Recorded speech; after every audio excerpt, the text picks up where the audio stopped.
Bonsoir. Le Cameroun célèbre ce 20 mai la 52e édition de la fête de l'unité nationale. Le thème retenu pour l'occasion est, je cite, Armée et nation, ensemble pour un Cameroun uni, pacifique et prospère. 52e édition donc d'une marche qui s'est peut-être pénible, lente, longue. Toujours est-il que le pays est en période préélectorale et qui a connu vraiment une longue marche vers son histoire et qui, comme dirait pour certains, garde néanmoins sa stabilité malgré quelques poches de résistance ou du moins quelques poches où on observe une insécurité. On va à l'occasion de ce 20 mai essayer de reparcourir l'histoire, c'est peut-être du pays, mais à travers deux grandes figures, et surtout peut-être une grande figure, celle du président de la République, qui depuis son retour au Cameroun a exercé de très hautes fonctions de 1960, dès l'indépendance, 1962, quand il est rentré, jusqu'à ce 20 mai 2024. Nous avons invité un chroniqueur, un journaliste, un directeur de publication qui a quand même une formation de base en économie, un observateur averti de la scène politique, socio-économique de notre pays pour revisiter cette histoire qui c'est peut-être commune entre le président Biya et le Cameroun. Joseph Marie Elundu, qu'on ne présente plus, a également travaillé pour la société civile. Bonsoir Joseph Marie Elundu. Bonsoir et merci pour cette autre invitation. Vous êtes l'auteur d'un ouvrage, Paul Biya, le disque dur ou l'héritage des générations. Un ouvrage préfacé par René Emmanuel Sadi, en ce moment ministre de la Communication, mais lui également qui a eu de très hautes fonctions au niveau de la présidence de la République, au niveau du parti RDPC. Et l'ouvrage est postfacé par Alain Noël Olivier Mokoulou, qui est le directeur général de la CNPS. Alors le prétexte de cet ouvrage, peut-être qu'on va commencer par là, c'est lequel? Je voudrais déjà vous remercier pour l'honneur que vous me faites de traiter un sujet d'une telle immensité et d'une telle sensibilité. En réalité, je vous serais gré de souvent dire que je suis désormais écrivain. Absolument. Je dis auteur, ouvrage, sans fond. Absolument. Je suis peut-être à mon 9e ouvrage aujourd'hui. Ouais. Et je prétends que je suis, mon exercice, mon métier actuel, c'est ouvrier de la réflexion.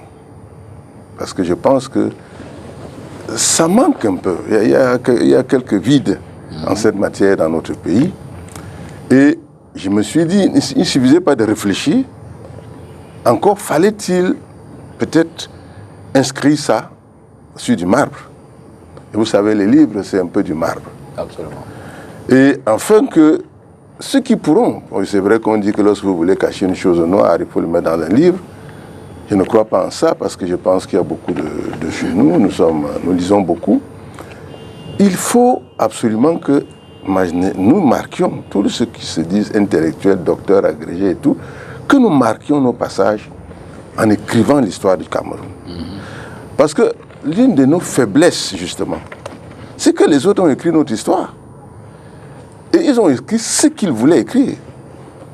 Or, à l'époque, ils avaient la latitude de le faire parce que nous n'avions pas encore ce corps intellectuel, ce corps de diplômés, maîtrisant la langue, maîtrisant les techniques de recherche, d'investigation et tout, qu'on ne peut plus justifier aujourd'hui. Comme on dit, l'histoire est écrite par les vainqueurs. Par les vainqueurs. Aujourd'hui, seront les vainqueurs. Seront les vainqueurs de la libération du pays par les nationalistes et les pères fondateurs. Seront les vainqueurs de la liberté d'expression, seront les vainqueurs d'un nouveau monde qui s'annonce. Et écrivons cette histoire. Et sans de parcourir cette unité nationale, je voudrais rappeler à nos téléspectateurs que face à l'actu, c'est également le retour sur quelques faits d'actualité. On va tout au long de l'émission en avoir quelques-uns. autour de la célébration de cette 52e édition de la Fête de l'Unité, il y a eu des journées portes ouvertes, notamment pour nos forces de défense et de sécurité, qui ont exposé leur savoir-faire, mais aussi des sujets et d'autres qu'on pourra parcourir. Alors, Joseph Marou Elingou, le Cameroun, en tant qu'État, voit le jour en 1960, avec comme président le feu Amadou Ahidjo. Peut-être pour entrer dans cette revue historique, comment on peut observer les premiers pas de notre pays? Qu'est-ce qu'on peut dire de cette période Ahidjo qui s'est peut-être après amorcée la période Paul Biya? Le moment que vous m'offrez pour parler à vos antennes et à vos écrans de télévision et à vos millions de téléspectateurs me semble un moment vraiment solennel et les sujets sont également de la même solennité. L'ouvrage que nous avons écrit, Paul Biya, le disque dur ou l'héritage des générations, s'efforce de mettre dans un disque dur, pour rester à la mode, l'œuvre, enfin l'histoire du Cameroun depuis les indépendances jusqu'à nos jours. Et il se trouve que Paul Biya est un acteur majeur qui a donc vécu de bout en bout pratiquement. C'est 2 ans après l'indépendance qu'il arrive. Nous sommes donc obligés, enfin, ça ne se pose plus comme question. C'est l'acteur majeur qui reste aujourd'hui vivant et aux affaires. Donc, qui a encore la capacité de décider et de conduire le destin de notre pays. Vous le dites d'ailleurs dans votre livre, ou du moins sous la plume du préfacier, René-Emmanuel Sadi, qui le rappelle. En octobre 1962, à 29 ans, il est chargé, sous-entendu le président Paul Biya, ou du moins à l'époque Paul Biya, il est chargé de mission à la présidence de la République, 1 an après la réunification du pays. Il verra la fin du multipartisme de première génération au Cameroun, ainsi que l'avènement du parti unique, l'Union nationale camerounaise. C'était juste une parenthèse. Alors, le choix du préfacier n'est pas anodin. Nous avons effectivement, et je peux vous dire, ça n'a pas été facile d'obtenir l'accord. Il fallait vraiment que le livre soit passé au crible de la vérité historique. Et évidemment, même le postfacier, j'ai voulu que 2 générations qui avaient vécu, une un peu plus en avant, l'autre un peu moins, les 2 périodes, et que chacune des générations s'exprime. Il y a la convergence. Donc, lorsque l'on parle de ces choses-là, nous voulons, excusez-moi d'insister sur mon introduction, sur le fait que nous souhaitons que les jeunes, la jeune génération, ou tout le monde les générations qui suivent, ou même tout citoyen désireux de mieux comprendre la marche du Cameroun, s'inspire de cet ouvrage. Et nous disons que lorsqu'Ahidjo prend le pouvoir en 1960, vraiment le Cameroun est un petit village. Écoutez, lorsque vous prenez les images aujourd'hui de Yaoundé en 1960, c'était un village. Donc, nous avons pris Ahidjo, on ne va pas rentrer dans comment il est arrivé. Il arrive aux affaires et il est important aujourd'hui de dire comment le Cameroun était gouverné et pourquoi il était gouverné comme ça. Il était gouverné de cette manière-là parce qu'en réalité, il était piloté en arrière-plan par l'ex-colon qui n'avait pas lâché entièrement et qui tenait à contrôler le pays le plus longtemps possible. En d'autres temps, vous dites que le président Ahidjo était manipulé. Non, il n'était pas manipulé, mais on peut dire qu'il était... Il n'avait pas la libre marge de manœuvre pour des raisons évidentes. M. Ahidjo avait une connaissance assez... D'abord, il était presque seul autour de lui. Il n'avait pas la même puissance d'analyse ou de stratégie de la France, qui était déjà un pays qui a colonisé et qui avait mis en place une stratégie de colonisation et de néocolonisation face à un Ahidjo dont le niveau n'était pas... Encore, c'est même pas tellement une affaire de niveau, mais l'environnement dans lequel il fonctionnait Il n'y avait pas aujourd'hui, vous avez les réseaux sociaux, vous avez les téléphones mobiles, vous avez tout. Oui, c'était un environnement fermé où pour avoir une information, c'était un problème. Face à des gens qui étaient déjà très avancés. Il faut donc dire que ce pays, ce Cameroun-là, est un Cameroun qui sort de l'embryon, qui sort de l'œuf, et qui est embryon, et qui va donc être porté. Et c'est pour cela que pour moi, la première chose que j'ai dit dans l'ouvrage, c'est que je ne voudrais pas les comparer. Parce que chacun a vécu des réalités historiques qui ne peuvent pas être comparées à une autre. Et c'est le problème que nous avons aujourd'hui, c'est que les gens essayent absolument de comparer les deux périodes. Et ça n'a vraiment rien à voir. On ne peut pas, aujourd'hui, le Cameroun oui, mais qui c'est peut-être parce que la situation socio-économique aujourd'hui, pour certains, qui c'est peut-être pour la majorité, leur donne de se remémorer un passé glorieux, un passé où l'abondance était visible, se ressentait dans le panier de la ménagère, dans les salaires des fonctionnaires et autres, où la vie semblait plus agréable. Vous avez même raison. Parce que lorsque nous sortons de l'indépendance, le pays est couvé par la France. En fait, c'est comme ils se comportent comme si c'était leur pays. Il n'y a donc pas de danger. Ils se disent, bon, on est parti, mais on a laissé des gens qui sont des nôtres. Et c'est le lieu, effectivement, d'embrayer peut-être sur ce qu'on peut observer aujourd'hui, c'est que les Camerounais s'expriment. Ils ne sont pas contents, ils s'expriment. Mais lorsque nous partons de 1960 à 1990, nous sommes dans un modèle où les gens, même s'ils n'étaient pas contents, ne pouvaient pas parler.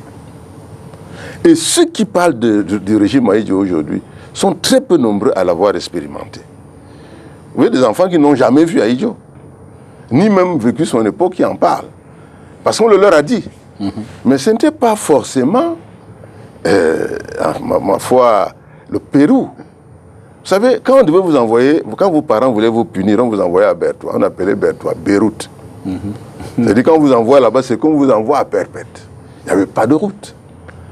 Bon, aujourd'hui peut-être les routes se sont dégradées, mais on a vu que Bertoua n'est même plus Beyrouth. Bertoua est devenu une ville agréable où effectivement vous pouvez y aller, vous pouvez même décider de votre propre gré d'aller y habiter. Et je pense que c'est pour ça qu'il n'y a pas de comparaison à faire en tant que qui était plus fort que l'autre. C'est que le pays était embryonnaire et en train d'avancer. Et qu'aujourd'hui, il faut reconnaître que c'est le même système avec deux régimes et deux tempéraments et deux environnements, ce que les techniciens appellent aujourd'hui deux écosystèmes sociopolitiques. Et il est loisible d'observer que le premier a pris le Cameroun, dans ce que vous avez dit vous-même, le multipartisme de première génération, qui va s'arrêter en 1966, parce que vous avez les Mbida, les Okala, les Idi Bébé, tout ce monde, nous écrivons ça dans l'ouvrage, qui sont des politiciens, qui sont d'ailleurs des congénères d'Amadou Ahidjo, avec qui ils ont combattu. Mais à un moment donné, ils décident de rester seuls en scène. Et ça ne peut pas être simplement le fait d'Ahidjo. Il veut rester seul en scène parce qu'il veut commander véritablement le pays. Il y a donc beaucoup de remous. Il veut commander le pays, ce n'est pas lui qui veut commander le pays. L'UPC est pourchassé par le colon. L'UPC est la terreur du colon. Il faut donc... Les acteurs sont dans le maquis. Ouais, ils sont dans le maquis. Il fallait donc mettre de l'ordre entre guillemets. Il fallait laisser à un seul homme la capacité de décider.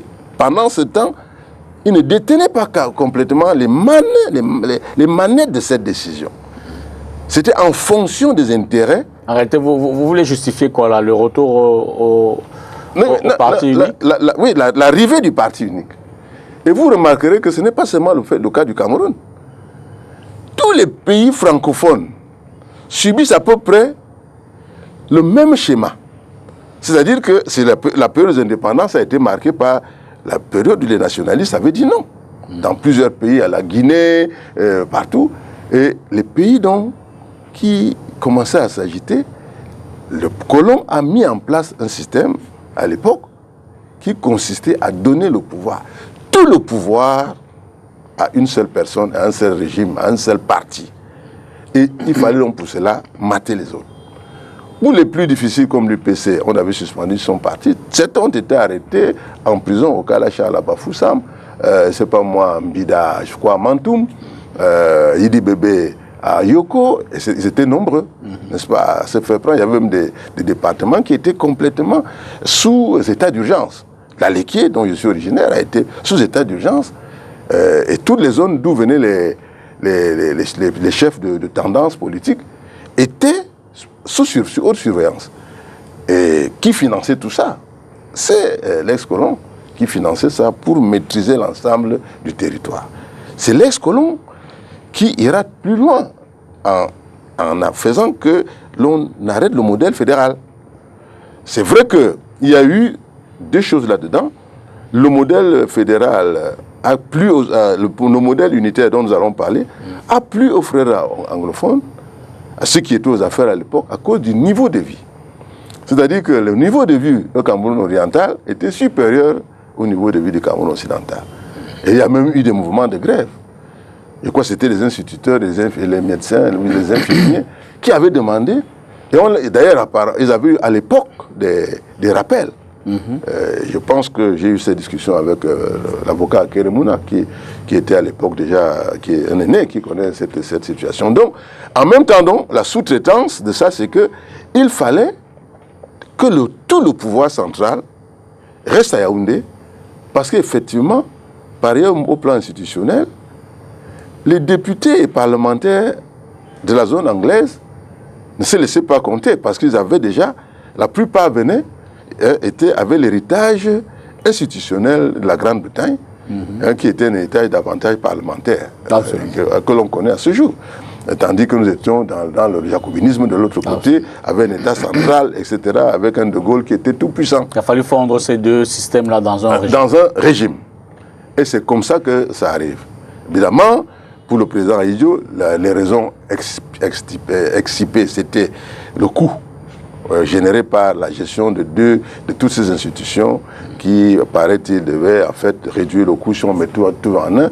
Et en contrepartie, il y avait donc l'harmonisation, vous devez avoir les mêmes salaires, les mêmes avantages, etc. Voilà, à mon avis, le cadre, n'est-ce pas, donc on peut résumer en deux temps. Sur le plan politique, parti unique, avec toutes les conséquences. Bon, maintenant, était-il... Maintenant, sur le plan économique, une forme de croissance, le pays... La question est la suivante. Ok. Est-ce que l'État du Cameroun, le modèle Ahidjo, qui était un modèle social, c'était un modèle social, c'était pas un modèle libéral. Absolument. Donc, ce modèle-là, en fait, avait davantage pour mission, c'était donné pour mission régalienne, de trouver de l'emploi au Cameroun. Satisfaction générale de tous les Camerounais. De tous les Camerounais. Mais sans assurance qu'il avait en autonomie les moyens lui permettant de tenir. Donc, en fait, il était sous le contrôle et l'influence de la mère patrie qui fournissait en aide au développement. Et évidemment, le cacao et les produits de matières premières, notamment cela, servaient à combler les déficits. Donc, en réalité, avec l'arrivée d'ailleurs de l'ONCPB, qui avait commencé à renflouer en argent, l'État du Cameroun s'est mis à créer des sociétés publiques et parapubliques. Mais cela veut dire quoi? Cela veut dire qu'un chef d'État s'assoit, il n'y a pas de business plan, okay? Comme dans le modèle privé et libéral, il n'y a pas de business plan, il y a une intention manifeste du président de la République d'apporter le bien-être à ses populations. Et pour ça, on ne calcule pas trop. Si ça, on dit on va subventionner et chaque année, donc, on met de l'argent pour que ça tourne, à condition et pourvu que les citoyens camerounais obtiennent leur revenus et que, effectivement, sur le marché, ils puissent se ravitailler. Il faut dire que le pays est tout petit, donc c'est une activité qui est réalisable. Les gens ne sont pas très nombreux, il n'y a pas une fonction publique avec des effectifs pléthoriques. Nous tenons en moyenne à 10 millions de population. Même pas. Non, nous étions en moins. Je crois qu'à l'indépendance, on était moins de 5 millions d'habitants. Ça allait très vite, là. Donc je pense qu'il faut que l'on comprenne ça comme ça et que les budgets d'ailleurs représentaient à peine je n'ai pas les chiffres, mais vraiment, c'était quelques cinquantaines, centaines de milliards. Ce n'était pas les 1000 milliards, les 6000 milliards dont on parle aujourd'hui. Peut-être on en parlera au moment venu au cours du débat. D'accord. Donc, globalement, c'est ça. Le pays va donc évoluer dans cette dynamique jusqu'au moment où s'en va le président Ahidjo, qui cède. Donc, c'est important, qui observe autour de lui, comme le patriarche qu'il a à l'époque, comme le patriarche qui est Paul Biya aujourd'hui, et dit, je donne cette affaire à Paul Biya. Avant dans cette transition, je voudrais qu'on prenne une minute pour regarder le premier reportage. On l'a dit, on va parcourir tout au long de cette émission des sujets autour de cette fête de l'unité. Et voici le premier. Suivez plutôt. Toutes les articulations de la grande parade du 20 mai prochain, présentée à la répétition générale de ce 17 mai 2024. L'arrivée et l'accueil de celui qui représente le chef de l'État ouvrent le bal de l'événement au boulevard du 20 mai à Yaoundé.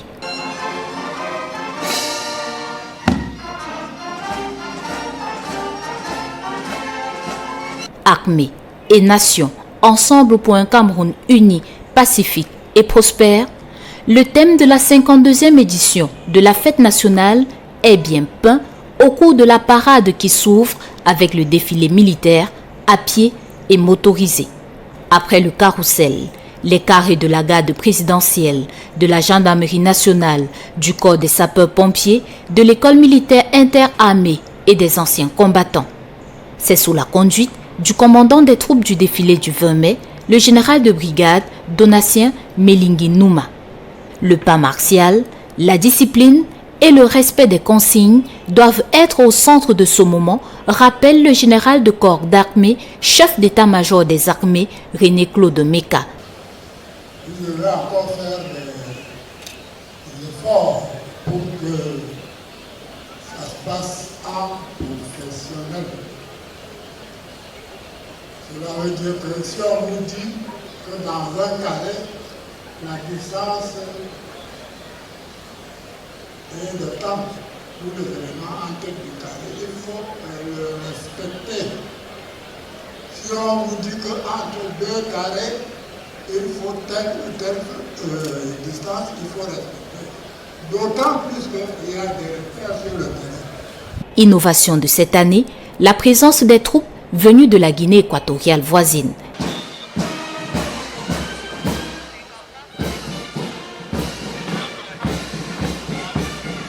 Ce moment de communion se fera aussi avec les civils et les partis politiques. Ce sont les établissements primaires, secondaires, supérieurs et les partis politiques représentés au Parlement camerounais. Autour sur ce plateau, 52e édition de la fête de l'unité nationale, on fait une forme de récap sur l'histoire de notre pays. En cette occasion, notamment de deux chefs d'État, on vient de le dire avec Joseph-Marie Elundou. Brièvement, on a reparcouru l'époque Ahidjo et je vais m'inspirer de votre ouvrage. Vous faites dans un passage la nécessité d'un transfert générationnel en douceur pour introduire qu'en novembre 1992, 1982, Oui. Et là je cite à nouveau le préfacier, j'avais 25 ans lorsque Paul Biya accéda au pouvoir. C'est moi. Ah ok, là c'est vous. C'est moi. Ah oui, là je suis sorti du préface. Certains politiciens très en vue venaient à peine de naître. Lorsque j'ai vu l'image d'un de ces jeunes se prosternant sur la tombe d'Amadou Ahidjo, montage ou réalité, j'ai été traversé par des sentiments contradictoires. Donc, en 82, donc, le président Biya arrive au pouvoir de façon sereine, pacifique. Il le reçoit gentiment, on peut le dire, du président Amadou Ahidjo, partant, mais qui garde la tête du parti. Oui. Le président Biya n'accède qu'à la tête de l'État, mais tout autour, c'est toujours quand même ce système, on peut le dire, Ahidjo, Oui. qui accompagne le président Biya. Tout à fait. En réalité, nous sommes là un peu comme dans une famille. Exact. Et je pense qu'un pays comme le Cameroun doit être une famille. Pour que la fraternité, c'est aussi ça. Ça repose sur la famille. Même si dans la famille, il n'est pas exclu des contradictions, Non, on dit chez des nous contrepoints de vue. On dit chez nous qu'il y a une même maison avec plusieurs chambres. D'accord. Donc, évidemment, la dynamique de fond, c'est qu'il faille absolument que cette contradiction, ces regards différents, mais il faut que ça converge. Parce que même dans les sociétés traditionnelles africaines, j'ai un ouvrage que j'ai réalisé sur Sokodjo Jean Rameau, ou les schémas de la réconciliation nationale, justement, où on pose la question, mais est-ce que... Sokodjo Jean Rameau sur les chemins de la réconciliation nationale. Oui. C'est un de ses sujets de prédilection. D'accord. Et donc, il est question aujourd'hui de savoir que nous inscrivons dans la voie des modérés. Parce que ce que nous avons observé, c'est qu'il y a une grande violence qui semble s'installer dans le pays et qui prend naissance en réalité avec le multipartisme, avec la démocratie. La démocratie semble avoir plutôt porté les germes d'opposition extrêmement Avant peut-être d'y aller, puisque là nous sommes déjà dans les années 90, je voudrais qu'on amorce justement cette entame du pouvoir par Paul Biya en 82, qui s'est peut-être avec l'esquisse de 84, le coup d'État, le retour au FMI en 87, et on en arrive peut-être en 90, donc avec l'ouverture au pluralisme politique. Oui, c'est-à-dire que quand le président Biya arrive, nous sommes déjà, on peut dire, je suis père d'enfant déjà. Donc on vit la situation, c'est d'ailleurs pour cela que nous écrivons, parce que nous vivons la situation. Et je pense qu'il y a eu un déficit dans la gestion de passage du témoin. Je suis convaincu aujourd'hui que chaque fin de régime doit transiter par une sorte d'assise nationale. Parce que forcément, ceux qui arrivent ont tendance à se débarrasser de ceux qui étaient là. Même si nous avons opté pour la démocratie, je veux dire qu'éventuellement, si on passe par une élection, que... Oui, même si on doit passer par une élection. D'accord. Vous voyez, c'est-à-dire que l'élection n'est pas exclue, mais il faut avant cela que l'on sache que, effectivement, même si c'est dans le même parti, c'est-à-dire, supposons le cas où le président Biya décide aujourd'hui que, bon, moi je ne veux plus me présenter. Ok? Il va falloir des assises. Parce que même au sein du... D'ailleurs, beaucoup de gens pensent que c'est au sein du même parti qu'il y a même la plus grande adversité. Parce qu'il y a des batailles de clans, de lobbies, etc. Qu'est-ce que l'on voit d'ailleurs aujourd'hui? Nous n'allons pas revenir dessus. Donc, il y a nécessairement, et c'est comme ça que l'Afrique fonctionne. Et vous l'avez ressenti en 82? On l'a ressenti, c'est pour cela qu'en 84, on se retrouve devant une tentative de putsch. Ça veut dire que deux ans seulement après le départ du président, c'est mathématique. Il y en a qui ne sont pas contents. Qu'est-ce qui s'est passé? En réalité, le président Ahidjo a passé le témoin en douceur, mais en fait, c'était une douceur de surface. Comme j'écris dans le livre, du feu couvert sous la cendre. Il faut prendre cela comme leçon. Lorsqu'un pays avance, lorsqu'un homme avance vers la maturité, il doit absolument tenir compte du sentier qu'il a mené jusque là où il est et s'arranger pour que tout ce qui lui arrive serve d'expérience dans le futur. Donc, la transition est un moment, c'est un choc pour chaque société. Il y a des gens qui ont peur de la transition. Il y en a qui veulent absolument la transition. Vous êtes donc face à des gens.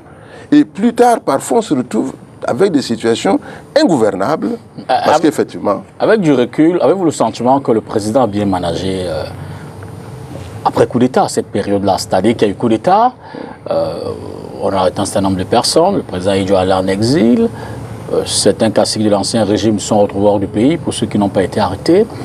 Il y a eu des procès. Est-ce qu'avec du recul, aujourd'hui, vous vous dites, finalement, ça a été au regard du contexte? Moi, je pense que ça a été bien managé. Pourquoi? Parce que au moment où ce putsch a lieu, les lois d'exception sont encore en vigueur.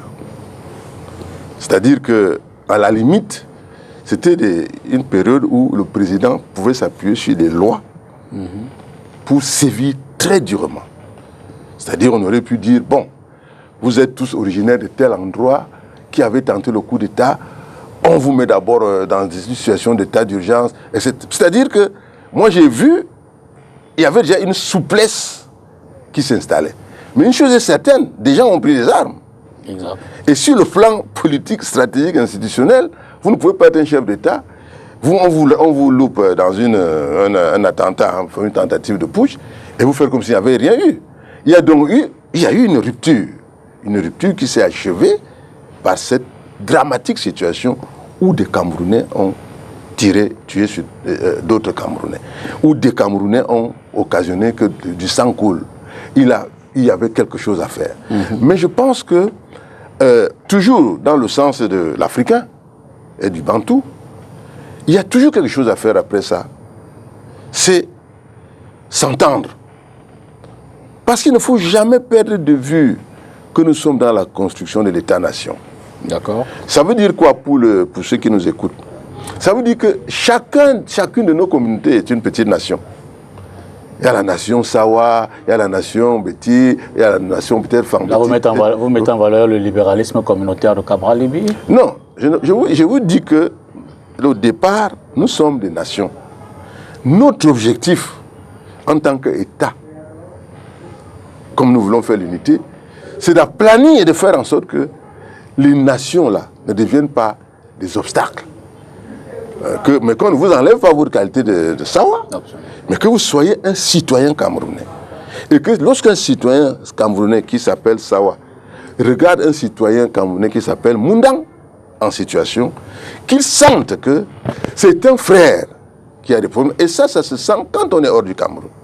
Quand vous êtes hors du Cameroun et que vous vous retrouvez ailleurs, vous n'avez plus le sentiment. Sauf quelques incidents qu'on a vécus ces dernières années en France, sur des choses que vous connaissez. Mais en réalité, lorsque des gens normaux, ordinaires, moi je sors d'un pays d'Afrique de l'Ouest où il y a un jeune homme qui est avec moi dans l'immeuble où j'habitais, qui m'a reconnu immédiatement. Il était loin d'être de ma communauté. Tous les jours, on se voyait. Donc, en fait, il se voit que ça marche, mais il faut qu'à l'intérieur, ce sentiment soit un sentiment structuré, non pas autour d'une loi contre le tribalisme, mais autour d'une loi pour la prospérité de la nation. Il y a donc ce premier choc que vit le président Biya en 1984, sur le plan politique et militaire et sécuritaire. Mais il y a un deuxième choc. Après avoir dit nous retournons pour FMI, le président nous annonce en 87, je crois, 88, que nous y sommes retournés. Choc, je veux dire, là sur le plan économique, le pays en prend un coup. Il faut dire ici que pour boucler la première partie, il eût été, à mon humble avis, important, et je suis d'accord avec le roi Sokodjo là-dessus, que un certain nombre d'actes soient posés. Il n'est pas tard de faire revenir les restes d'Amadou Ahidjo au Cameroun. Vous voyez, ce serait un moment extraordinaire pour la convivialité et l'harmonie nationale que nous recherchons. Parce que nous connaissons les effets de la désharmonie et de la rupture. Ce n'est jamais agréable pour les citoyens ordinaires. Donc, ici, c'est le premier choc. Parce qu'il faut dire que le président Biya, quand il arrive, je ne sais pas s'il est au courant, quand le jeune Premier ministre arrive, je ne sais pas s'il sait la lourde charge qui est la sienne. Il fallait sortir d'un modèle totalitaire construit par des experts et des stratèges français vers un nouveau modèle qui est le modèle de démocratie libérale, imposé une fois de plus par une rupture géopolitique au niveau mondial.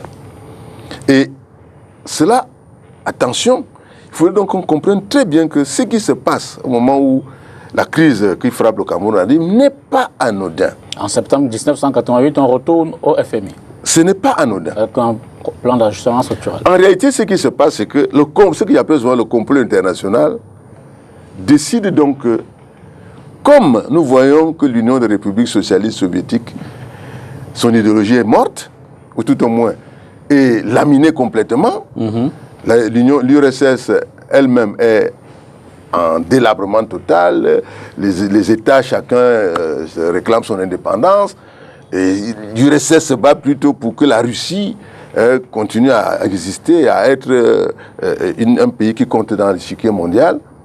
On dit, ok, tous les autres pays donc le libéralisme doit désormais prendre le pas comme modèle dominant. Nous rentrons donc dans l'unilatéralisme.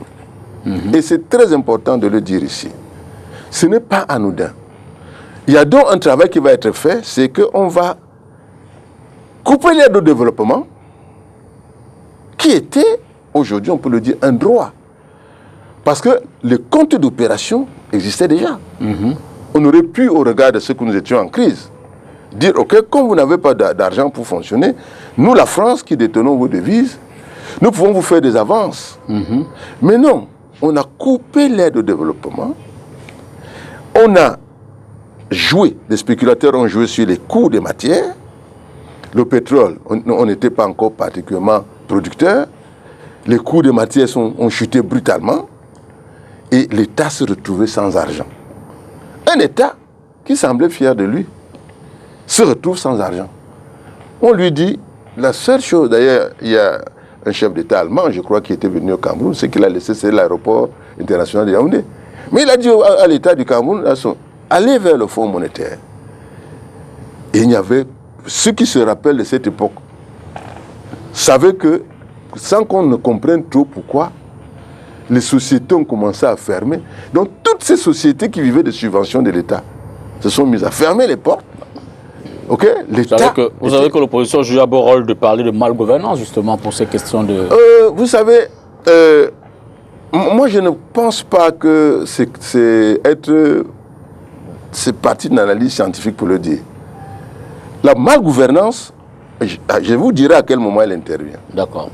Mais les sociétés, parce que moi j'étais déjà, j'avais je crois 27 ou 28 ans. J'étais client de Cameroun Bank, client de Biao Méridien. Quand tout s'est arrêté, tout le monde était pris de court. Personne ne connaissait le phénomène. C'est la réalité. Il n'y avait vraiment pas aujourd'hui les réseaux sociaux. Il n'y avait pas les mots d'information, les modèles d'information actuels qui rapidement vous permettent peut-être d'entrer dans le modèle et de comprendre. Il n'y avait pas. Les équipes même qui gouvernaient le pays à l'époque, c'était des gens qui sortaient des universités, qui sortaient des grandes écoles, qui sortaient de l'ENAM et tout, qui ne connaissaient pas la crise. On nous a enseigné une crise à l'école, la crise de 1929. C'était un récital. C'était un récital. Là, on vivait la crise. On voyait comment les entreprises fermaient, comment les gens se suicidaient. Et comment l'État lui-même était pris de court par ce qui était en train de se passer. Et je ne pense pas que c'est être de très bonne foi de le dire. À ce moment-là, la chute est une stratégie organisée pour amener tout le monde au pas à suivre le modèle libéral. C'est-à-dire un modèle où l'économie est entre les mains des privés. Et ça ne s'est pas passé qu'au Cameroun. Et c'est pour ça que on peut faire une démonstration mathématique. Tous les pays d'Afrique francophone seront frappés par le même phénomène. D'ailleurs, en Afrique de l'Ouest, on appelait ça la conjoncture. Quelque temps avant nous, on en parlait là-bas, on se demandait ce que c'était, et ça s'est répercuté au Cameroun. Mathématiquement, la situation, si c'est la malgouvernance du Cameroun, ça veut dire qu'il y a malgouvernance dans tous les pays francophones. D'accord. Alors, est-ce qu'il y a donc une école à laquelle étaient tous les personnels de l'Afrique francophone? Oui, c'était l'école francophone. Donc ça veut donc dire que quelque part, c'est lié au modèle d'éducation, de formation, mais davantage, c'est les grands stratèges du monde. Ceux qui gouvernent le monde dans l'ombre, les vrais décideurs du monde, avaient entrepris pendant longtemps et à faire dans la prospective et à dire que nous allons les amener vers l'économie actuelle. En tout cas, jusqu'à ce que les BRICS arrivent. Alors, deuxième reportage de ce soir et puis on revient pour la suite de cette analyse. Le parcours vers l'unité du Cameroun connaît un arrêt majeur le 1er octobre 1961. Le Cameroun méridional se rattache à la République du Cameroun pour donner naissance à la République fédérale du Cameroun. Amadou Ahidjo est le président et John Moufoncha est le vice-président. On rajoute alors 2 étoiles dorées sur le drapeau national afin de symboliser les 2 États fédérés. La fédération adopte le français et l'anglais comme langue officielle et le franc CFA est la monnaie qui circule dans les 2 États fédérés. Autre temps fort de cette marche, c'est le 27 avril 1962. John Goufoncha et Amadou Ahidjo forment le groupe d'unité nationale qui comprend tous les députés de l'Assemblée fédérale et le comité de coordination Union nationale camerounaise, Parti démocrate national du Cameroun, dont le but est de mettre fin au pluralisme politique dans les deux États fédérés. Le 6 mai 1972, Amadou Ahidjo, devant les députés, annonce sa décision de transformer la République fédérale du Cameroun en un État unitaire, à condition que l'idée soit soutenue par un référendum. Un référendum constitutionnel est alors organisé et à l'issue de celui-ci, le Cameroun devient un État unitaire et prend le nom de République unie du Cameroun le 20 mai 1972. Après cet événement, le drapeau est passé à une seule étoile sur la bande rouge, un événement commémoré lors de la fête nationale du pays qui a lieu tous les 20 mai. Retour sur ce plateau, Joseph-Marie Lundu, on a donc évoqué l'arrivée du président Biya en 82, le coup d'État politique sécuritaire en 84, le retour au FMI, donc la crise qui explose en 87, et puis vient le discours de la Baule, de François Mitterrand, qui invite les pouvoirs, notamment francophones, ce qu'on appelait à l'époque du précaré français, à l'ouverture démocratique. Le président Biya, qui en 82 hérite du parti unique, qu'il a connu bien plus longtemps, dont il a vu le retour, on l'a dit dans l'émission bien plus longtemps avant, est celui qui doit le réimplémenter, si je peux le dire comme ça, en 90. Mais, y compris dans son parti, même si en 87-88, on a pu voir des élections internes au sein du RDPC, mais à l'intérieur, en 90, lorsque le président annonce la concurrence démocratique, même dans son camp, beaucoup ne suivent pas forcément son discours. On se souvient de cette marche à Douala, où les figures marquantes du RDPC avaient dit non à la démocratie. Eh bien, vous voyez que tout est lié. Il y a une harmonie argumentaire qui nous permet de dire que la crise est liée à l'arrivée de la démocratie libérale, au sens occidental du terme. C'est-à-dire que, on va vous dire ceci, vous êtes en difficulté, vous voulez de l'argent, vous voyez évidemment, vous n'en avez pas. Mais nous, on peut vous en apporter. Voici les conditionnalités. Il faut démocratiser. Ça veut dire quoi? Ouvrir au multipartisme. Sinon, vous n'aurez rien. Et la personne la plus informée de cette situation, c'est le président Biya. C'est-à-dire que même en secret, on va l'appeler, on lui dit que bon, écoute, la seule chose à faire là maintenant, si tu veux l'argent, comme si tu veux l'argent, il faut ouvrir. Oh, les ruptures ont ceci de particulier que elles ne plaisent pas toujours. Dans les ruptures, il y a des gens qui vont perdre leur poste ou leurs avantages. Il est donc normal que lorsque je suis en position de monopole, que je résiste à la concurrence. Mais le chef vous dit, attendez-vous à une éventuelle concurrence. Mais il savait qu'il y a déjà la concurrence. D'ailleurs, un membre du gouvernement m'avait dit à l'époque qu'il leur a dit que nous allons ouvrir. Nous allons ouvrir, mais on n'est pas sûr même de là où on va arriver. Parce que c'est quelque chose c'est comme une digue qui rompt. Ça va avoir des dégâts. Tout ce qu'on vous demande, c'est canaliser au maximum pour qu'on avance avec ça. Ça veut dire que lui, il sait que ça va se faire. Et que ça doit se faire, puisque nous sommes désormais dépendants. Absolument. Nous sommes donc dans un modèle, initialement, dans des conditions de dépendance. C'est d'ailleurs pour cela que beaucoup d'analystes mettent notre indépendance entre guillemets, en disant attention. Donc ici, Paul Biya est appelé donc à conduire tout le changement institutionnel et politique du pays. Politique, ouvrir, et vous remarquerez qu'en 90, lorsqu'il ouvre avec les lois qu'on connaît, évidemment, il y a eu la pression, il y a eu on peut donner à d'autres acteurs qui ont fait entendre leur voix. notamment des étudiants, la société civile. Mais on doit aussi reconnaître au président de n'avoir pas fait comme certains autres, qui avaient résisté et opposé une violence terrible. Mais le seul truc, ce qui fait l'identité du président, c'est qu'il a son timing. Donc, en règle générale, d'après l'observation que nous avons eue, il avance, mais il n'avance pas forcément à votre rythme. Et je pense qu'il le fait parce qu'il a plus d'informations que nous. Et je pense qu'il doit avoir des connexions avec peut-être des informations, des informateurs des grands cabinets mondiaux qui lui disent peut-être que pour l'instant, si tu poses tel acte, c'est pas sûr que ça va donner ce qu'il faut. Peut-être vous n'êtes pas encore suffisamment mûr.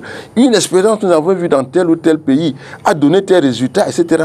Parce qu'il faut que les Camerounais sachent qu'un décideur de son rang se lève pas un matin et il dit bon, passons à ceci ou passons. Il y a même la numérologie. Il y a les astres qu'on interroge. Hein, Majesté, vous savez. Exact. Bon, donc, c'est quelque chose d'assez difficile à conduire. Et je vous rappelle qu'il s'agit là de piloter environ 250 micronations qui ont leur culture. Micronations, sous-entendu ici, tribus. Les communautés. Les tribus, les clans. Absolument. Vous savez, il y a certains... quand vous prenez un générique comme Nordis, vous ne dites rien du tout. Hein?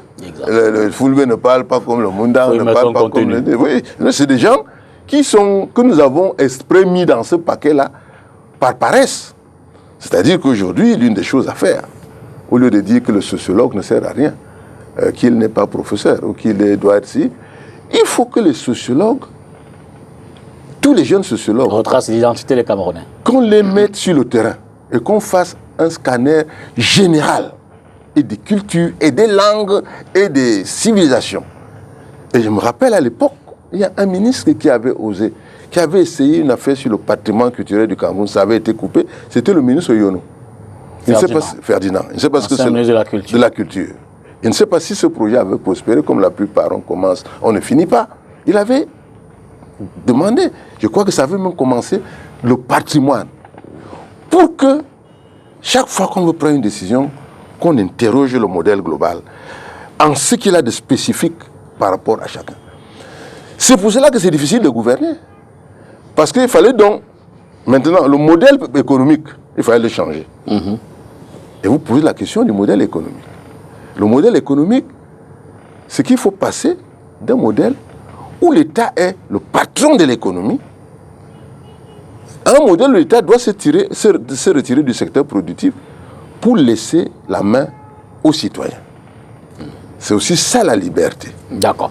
N'empêche que, dès ce retour au multipartisme, les prémices de la résistance, y compris au niveau du président, se font sentir avec cette élection de 92, dont beaucoup disent que le président a échappé belle, que l'opposition serait venue gagnante. Ça s'est mal passé. Il y a eu une autre crise interne, les villes mortes. Politique. Il y a eu, après, vous allez revenir, mais je veux dire bien longtemps après, en 96, il y a ce changement de la Constitution qui implémente, j'ai failli dire une autre république, mais d'autres grands axes de gouvernance du pays. Il est important, les rappels que vous faites avec beaucoup de brio d'ailleurs, me facilitent le travail. Tout ça est lié. Paul Biya prend le pouvoir en 82. En 84, il a le coup d'État. En 87, il y a la crise. En 90, on demande son départ. Alors qu'il lui-même vient de dire, bon, j'ouvre le jeu. Moi, je pense qu'on aurait dit, vraiment, lui là, il nous a aidé à revenir sur la place, mais il se trouve que nous avons donc un mouvement d'opposition.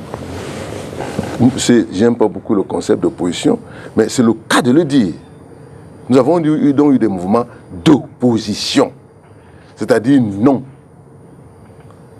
On ne cherche pas à savoir. Il doit partir. Il doit partir. D'ailleurs, c'était dit Biya Moscou. Mais c'était peut-être aussi le ressenti socio-économique de la chose. Les gens n'en pouvaient plus. Non, je veux dire que, et c'est ça le problème, c'est-à-dire que quand un peuple n'a pas la culture nationale. Regardez ce qui se passe dans certains pays aujourd'hui qui ont décidé de sortir des griffes de l'Occident représenté ici par la France. Vous croyez que ces pays-là, on mange 3 fois par jour? C'est des peuples conscientisés. On dit, bon, ce monsieur-là, qui est en train de libérer, il a dit, quittons le modèle, il aurait pu dire, non, moi je reste RDPC, il dit, bon, et UPC revenait, tel autre revenait. Ce que l'on constate, c'est que ces partis politiques ne prennent pas la peine de se construire d'abord, comme des institutions politiques assises, occupant l'espace national. Mais on dirait qu'elles viennent avec une mission. Mais pourquoi? Il faut qu'on s'interroge. Pourquoi vient-on avec ça comme slogan? Des gens qui viennent d'être libérés. Bon, peut-être comme on dit chez nous que faites attention à un chien que vous sortez du trou, vous serez le premier à être pied mordu. Mais toujours est-il que ça montre quoi? Ça montre quelque part qu'il y a une faiblesse de patriotisme, surtout d'intelligence collective. Donc, quand il n'y a pas une intelligence collective, il y a possibilité de manipulation. Vous voyez, aujourd'hui, il y a déjà une certaine intelligence collective. Des jeunes, par exemple, qui vous disent que, bon, vous qui nous envoyez dans la rue, là, vous-même venez. Vous voyez, c'est une intelligence collective qui se met en place. Où il y a une population, et c'est là où je dis toujours, nous donnons là des points à Paul Biya, qui a instruit les gens. Les gens sont allés à l'école, même s'ils n'ont pas de travail, et de boulot. Il y a une chose qui est sûre, c'est que c'est un peuple qui est préparé. Et qui comprend les enjeux. Qui comprend les enjeux et qui est prêt à soutenir l'avenir. Étant donné que Paul Biya est de passage. Il faut donc construire cette infrastructure en ressources humaines, capable d'observer et de dire non à ceci. Lorsque vous avez vu des gens qui ont, j'ai fustigé cela, décidé par exemple de casser le pays, vous croyez que c'est des gens conscients du fait que la route que je suis en train de brûler est l'objet d'un endettement? Est-ce que vous croyez que c'est des gens conscients? Non, c'est des gens manipulés, des gens qui n'avaient pas la capacité à l'époque de comprendre les enjeux. L'enjeu était qu'il fallait faire partie celui-là, parce que précisément quand on observe aujourd'hui, on observe un certain nombre de résultats qui vont servir dans les années qui viennent, pour les prochains présidents, si ceux-ci restent dans le sillage de la révolution douce qui est en train de s'opérer. C'est-à-dire que nous avons, je peux vous dire que le président a réalisé la révolution institutionnelle. Il y a les CONAC, il y a la Chambre des comptes, il y a le Conseil constitutionnel. Ça ne fonctionne peut-être pas à la perfection, mais ceux qui vont arriver vont trouver ça. Et ils n'auront plus ce boulot à faire. Il fallait le faire. Il fallait être quelqu'un de modéré, quelqu'un de patient, quelqu'un... Oui, mais c'est bien de le dire. Je veux dire que, en même temps, on vous retoquera.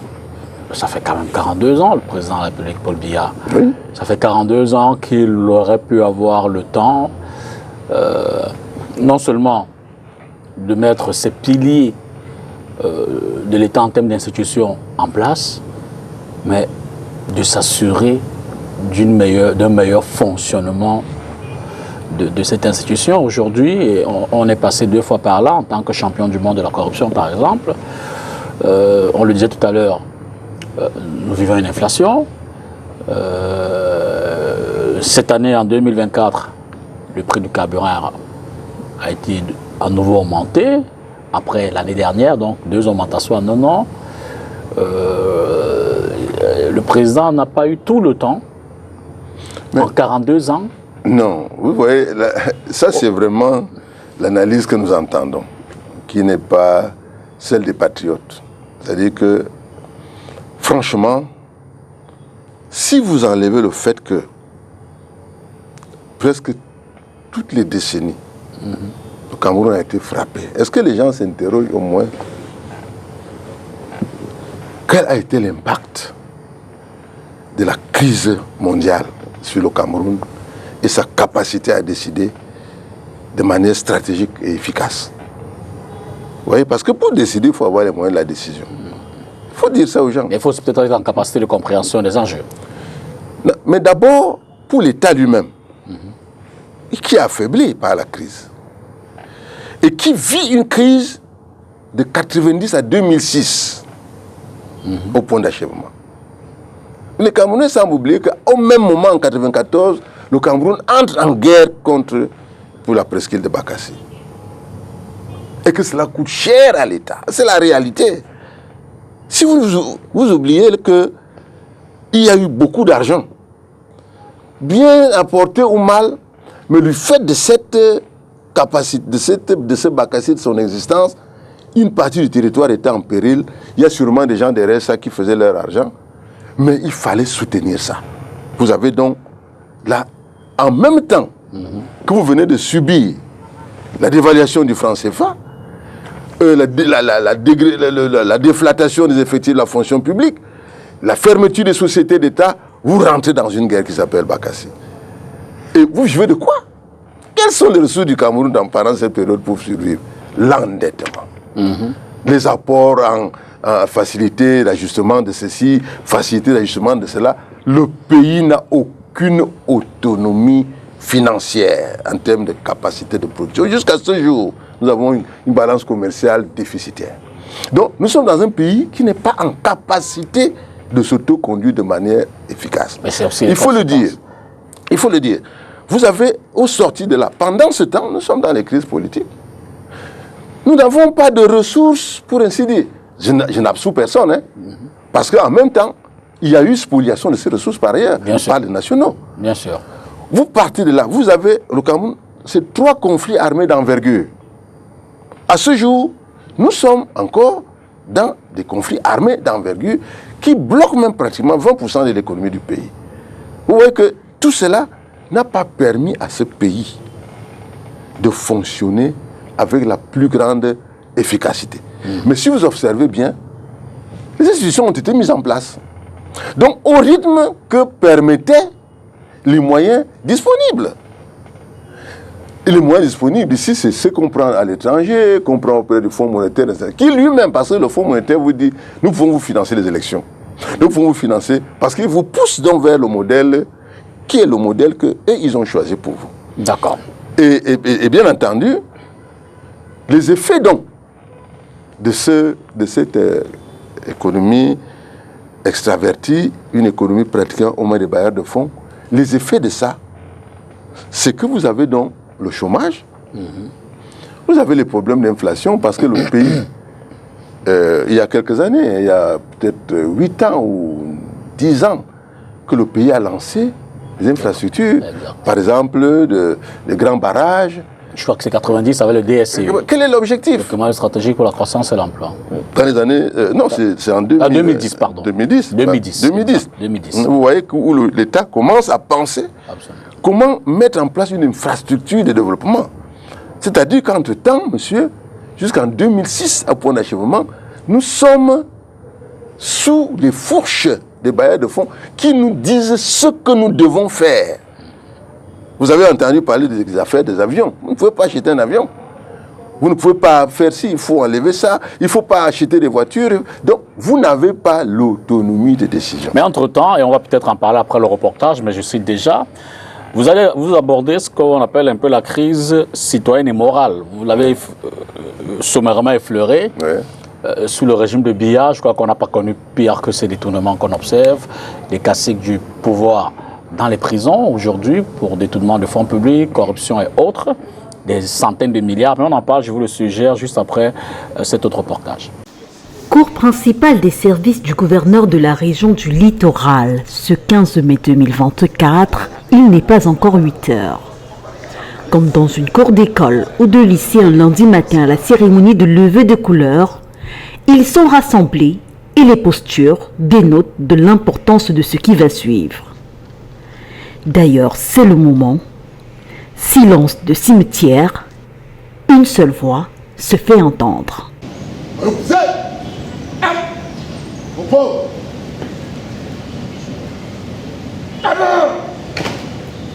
Les hommes populaires restent au repos. Comme figé, l'assistance observe et la presse se déploie pour capturer le cérémonial sous son plus bel angle.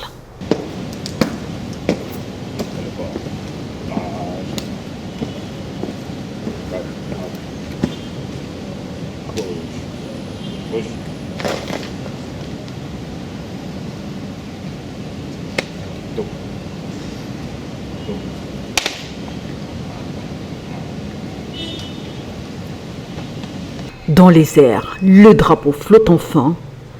Notons que cette cérémonie rentre dans le cadre des activités de la fête de l'unité nationale. Vous viviez cette scène au niveau des garnisons militaires ou de police, mais nous tenons à rappeler que cette cérémonie est également applicable au niveau des administrations civiles. Et nous devons comprendre que devant nos services, nous avons un mât du drapeau pour rappeler qu'ici se trouvent représentées les institutions républicaines. Nous devons donc le faire pour reconnaître, n'est-ce pas, sous quelle autorité nous travaillons. Donc cette cérémonie symbolique aujourd'hui, mais je voudrais vous rappeler qu'elle s'exécute dans l'ensemble du territoire, dans les 10 régions, dans les 58 départements et arrondissements. Donc nous voulons dire une fois de plus que à l'occasion, n'est-ce pas, de cette semaine de l'unité nationale, nous devons simplement rappeler ces réflexes que nous sommes des fonctionnaires mis à la disposition de la République pour travailler sous les couleurs de la République. Ainsi prend fin ce cérémonial de levée de couleurs présidé par le gouverneur de la région du littoral, en présence de son état-major, des délégués régionaux et assimilés de la région. Alors, je le disais un peu avant ce reportage, Joseph-Marie Elondo, crise citoyenne, crise morale, marquée sous ce régime quand même. Non, ça c'est le ventre mou du régime. D'accord. Et c'est ici que je suis souvent en porte-à-faux avec ceux qui déposent tout sur le président de la République. Il est comptable. Bien sûr. C'est le président de la République, c'est lui qu'on a choisi. C'est lui qu'on a choisi. On ne demanderait à personne d'autre. J'ai entendu dire le poisson pourrit par la tête. Exact. Mais je dis aussi que le porc qui pique pourrit par le ventre. Donc, ça dépend de quelle bête on prend. Et je pense que le Cameroun est un porc qui pique. Parce que pour avoir suivi, vous êtes témoin, à travers les médias, nous avons travaillé un samedi après l'autre à suivre le président dans son action, en tant qu'acteur de société civile, journaliste d'investigation. Nous pouvons dire sans nous tromper que les collaborateurs de Bias ont été son plus grand malheur. Non seulement les grands programmes envisagés par le président n'ont jamais été mis en œuvre, parce qu'il ne faut pas oublier que lorsque nous parlons d'un État totalitaire, nous parlons d'un État où l'État est le maître de tout. Lorsque nous parlons d'un État libéral, donc qui a suivi la voie du libéralisme et tout, nous parlons d'un État où la responsabilité collective et des citoyens est engagée. Ça veut dire que si vous êtes ministre, votre responsabilité doit être engagée. Et la faiblesse ici, c'est là où nous sommes vraiment, nous pouvons mettre un bémol, c'est qu'on n'a pas l'impression que la justice et les instruments pourtant nombreux n'arrivent pas à l'aboutissement de faire la répression telle que les citoyens l'envisagent. Et que, par exemple, si des gens sont accusés de détournement, même si on ne les a pas mis en prison, qu'ils quittent d'abord le terrain des affaires, de la conduite des affaires. Est-ce que le prétexte de l'entourage n'est pas la belle excuse qu'on attribuera comme une autobas de l'évaluation de Paul Biya? C'est-à-dire que c'est lui qui les choisit. C'est lui qui a l'opportunité de les évaluer, de savoir qui a des performances et qui n'en a pas. Mais sous le régime Biya, on a vu des ministres, des dirigeants, des directeurs d'entreprise, à qui on abandonne les pans de la gestion, de la gouvernance publique, des affaires publiques. Des personnes qui ont fait plus de 10 ans à la tête des entreprises. Pourtant, il y avait des indices qui montraient que ce n'était pas forcément de bonne gouvernance, de bonne gestion. Mais à la fin de la journée, c'est le président qui en décide. Je vous ai dit que c'est le ventre mou. D'accord. Et je vous ai dit qu'on ne peut pas s'asseoir devant les Camerounais et leur dire que non, le président Biya, non. Le président Biya a une responsabilité. Mais je pense que c'est une responsabilité qu'on peut facilement mitiger. Je suis sûr que même le peuple camerounais est un problème. Vous savez qu'il y a des gens qu'on a arrêtés ici. Et ils ont fait, parce qu'on a arrêté quelqu'un, il y a eu des remous dans son village. Parce que c'est lui qui nous a porté à manger et à boire. Nous n'avons même pas fait l'unanimité sur ce qu'on doit faire lorsque les gens ont détourné l'argent. Et vous avez des gens qui ont réussi à s'imposer comme des... Je ne veux pas les citer. Qui sont... Si vous les touchez, vous pouvez faire basculer tout un village, toute une région. Et stratégiquement, pour l'homme politique, ça pose des problèmes. D'accord. Et vous remarquerez que c'est cela la réalité. C'est-à-dire que, bon, vous voyez, aujourd'hui, le peuple est... Il faut que les hommes politiques, que la société civile s'implique. En disant, nous ne pouvons pas continuer. Il y a eu telle chose qui a été faite.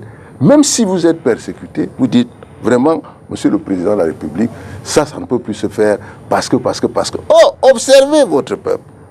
Observez la presse. Vous attaquez un dossier. On en a attaqué. Mais le lendemain, vous êtes persécuté par la presse. Alors que vous essayez de dire à la population, à tout le monde que faisons le chorus autour de ça et sauvons tel projet. Vous avez donc cette bataille de fond qui est une bataille nocive pour l'ensemble du système. Et un homme politique, je vous assure, vous serez à sa place ou non. En d'autres termes, le président Biya est pris en otage par son environnement, par son entourage, par le système. Dans les modèles qui sont les nôtres, qui sont des modèles auto-centrés et trop centralisés, le chef de l'État est en otage. D'accord. Et c'est pour cela qu'effectivement, la révolution doit avancer vers une plus grande décentralisation. C'est-à-dire qu'aujourd'hui, je ne suis pas loin de ceux qui pensent qu'il faut même fédéraliser. Même si on peut mettre des bémols. Parce qu'il faut sortir le président de cette... parce qu'il est otage à un moment donné, on te dit non, si tu t'amuses à enlever du pita là-bas, les doigts là vont faire ceci. Si tu arrives à Lundu... Bon, les gens n'ont pas bon, il m'a mis nulle part. Bon, et Lundu non plus. Je ne veux pas citer les gens. Nous représentons ici des communautés. C'était pour rire. Et vous verrez que dans des arrondissements comme les nôtres, hein, monsieur, vous devenez un paria. Si vous allez contre des gens qui manifestement... Mais alors, comment on fait pour régler ce genre de situation avec un modèle où le chef d'État, en réalité, ne reçoit que, effectivement, dans notre modèle des informations qui viennent parfois des services spécialisés. Il nous reste en 10 minutes. Je vais m'inspirer du chapitre 10 pour prendre le dernier axe de cette émission. Vous l'intitulez « Un patrimoine historique commun » et le chapitre 11, vous faites « L'ère Biya, un héritage à préserver et à fructifier ». Oui. Qu'est-ce qu'on peut retenir de cet héritage? Première question dans le développement. Mais aussi, je veux dire qu'il y aura un après Biya. Vous le disiez tout à l'heure, les passages de pouvoir sont souvent dramatiques, tragiques. Avez-vous le sentiment que le président pense à un après, pas dramatique, pas tragique, paisible, puisque lui se réclame être celui qui a apporté la paix au Cameroun? Je pense même que c'est ce qui le détermine. Et je voudrais d'ailleurs dire ici que les Camerounais doivent regarder Paul Biya comme un patriarche. En démocratie, ça existe? Non, oui. Vous savez, le modèle, nous nous rendons compte que le modèle de démocratie libérale, lorsqu'on fait le bilan, in fine, ne nous a pas apporté ni la prospérité, ni le bonheur, ni l'entente. C'est un échec de Paul Biya. Non, c'est un échec du modèle de démocratie qui a créé beaucoup de dégâts en Afrique. J'aime toujours partir sur l'ensemble des pays africains, je ne vais pas en Europe, les pays notamment de chez nous.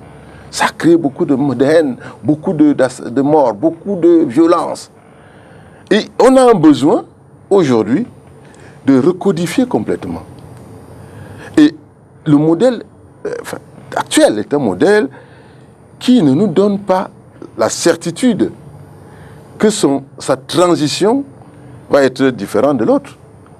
Ça veut dire que, en fait, nous sommes retombés sur nos pieds.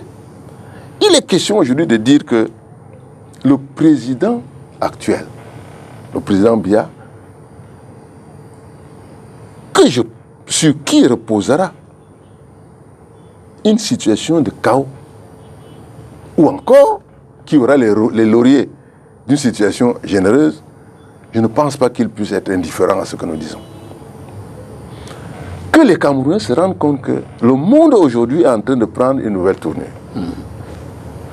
Que nous ne pouvons pas aller aujourd'hui, quand on observe le microcosme ou l'écosystème politique camerounais, il y a trop d'antagonisme qui nous montre que, en fait, nous sommes à la fin d'un cycle politique, géopolitique et géostratégique. Et que cette fin de cycle nécessite un nouveau modèle, une nouvelle manière de faire. Parce que des gens, aujourd'hui, ont même peur de l'élection qui arrive. Moi, des gens sont venus me voir. Ça veut dire que le citoyen dit, trouvez-nous autre chose. Que le président se positionne en patriarche aujourd'hui. Et en réalité, d'après vous, pourquoi pensez-vous que son parti le relance? Croyez-vous que les gens de son parti ne voient pas son âge? Croyez-vous que les gens de son parti ne sont aussi ignorants que ça? Ça veut dire que... Est-ce que les gens de son parti ont la parole? Est-ce qu'ils ont... Non, bien sûr, ils ont la parole. Mais vous avez vu tout ce qu'ils font. Est-ce qu'ils ils sont en capacité de se prononcer sur la gestion du parti, sur les orientations? Non, ils ont observé... Bureau directeur, comité central... Non, c'est pas, le sujet ne se trouve pas là. Le sujet se trouve sur la transition, l'alternance. OK? Le sujet se trouve là.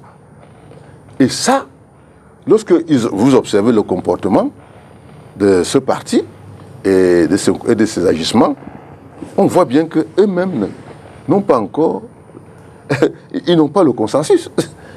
Parce que sinon, il est évident que quelqu'un sortirait là-bas en disant que, bon, écoutez, nous sortons du Congrès, et le Congrès, nous ne sommes pas encore découragés, qu'il y aurait sûrement un Congrès dans ce parti-là, mais ça devrait être unanime, on dit, bon voilà, c'est tel.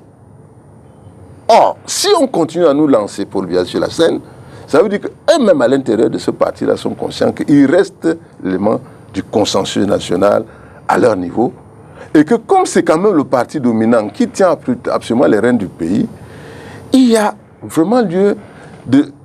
Et je vous quand même vous exprimer mon inquiétude, que je me pourrais mettre simplement en bémol en disant que le président se fasse voir. Que le président maintenant, désormais, rassure. Et nous avons vu une affaire qu'on appelle hautes instructions. Comment cette affaire est plutôt une affaire polémique et polémiste. Il est donc question aujourd'hui que le président sorte de sa réserve et qu'en patriarche bantou, qui veut que son pays traverse cette période difficile de fin de règne, de fin de système, de sortie de l'unilatéralisme, d'arriver d'un nouveau mode de gestion du monde avec les BRICS, que ce président-là et avec ses équipes disent voilà ce que nous faisons. Ou nous disons ok, la RDPC s'assoit, on dit bon écoutez les gars, nous faisons la paix ici dedans, on s'entend ici et puis on lance quelqu'un, ou alors on relance le président pour qu'on se donne un peu de temps. Je vous parle de stratégie, pour qu'on se donne un peu de temps, parce qu'on est sûr qu'avec lui, on va passer. On se donne un peu de temps pour peut-être que dans les deuxième année qui arrivent, qu'on trouve notre cohésion interne. Tout cela doit être l'objet d'un travail conduit par le patriarche lui-même. Je pense que si les choses sont faites de cette façon, les inquiétudes et les peurs, parce qu'il faut faire très attention aux hommes politiques. Ils n'ont pas notre approche. Ils ne regardent pas les choses comme nous. Tout ce qu'il y a dans leur tête, c'est le siège présidentiel, c'est le pouvoir. Mais nous avons le devoir et la mission citoyenne de rappeler que tout pouvoir n'est pas bon à prendre. Vous pouvez vous retrouver devant un pouvoir et puis ça vous noie dans des situations inextricables qui ne profiteront finalement ni à l'opposant, ni à ceux qui sont au pouvoir, ni au peuple camerounais. Et je ne veux faire peur à personne. Je pense que chacun d'entre nous, vous les journalistes, nous la société civile, les hommes politiques avisés et francs, peuvent observer qu'il y a quand même un travail de fond à faire pour garantir une sortie de système et de régime, parce que le système mondial lui-même est en train de changer, vers le nouveau système et que la transition se fasse avec le moins de perturbations et de chaos possible. Armée et nation, ensemble pour un Cameroun uni, pacifique et prospère, tel est dans le thème en rappel de cette 52e édition de la fête de l'unité nationale qui se célèbre cette année, comme les années antérieures, le 20 mai. Ce 20 mai, c'est un lundi, c'est demain. D'avant, je vous souhaite un bon début de semaine, mais je voudrais vous dire merci également, Joseph-Marie Elundo. Je vous remercie également en mettant simplement un sentiment, une fois de plus, citoyen patriotique. Le thème me paraît approprié, parce qu'effectivement, il y a une tradition, enfin, des comportements aujourd'hui en Afrique où on en appelle à l'armée pour que l'armée vienne mettre de l'ordre et tout. Je pense que l'armée camerounaise est une armée républicaine qui l'a prouvé, qui pouvait en 1984, qui a pris le pouvoir et a remis au président. Cette armée-là, je pense que c'est une armée qui va continuer à jouer son rôle de garder les institutions, l'intégrité du territoire, et que les hommes politiques, la société civile, prennent l'attitude responsable qui leur a été donnée par la liberté d'expression. Parce que la liberté d'expression et de comportement et d'action et d'affaires met en face de nous la responsabilité citoyenne.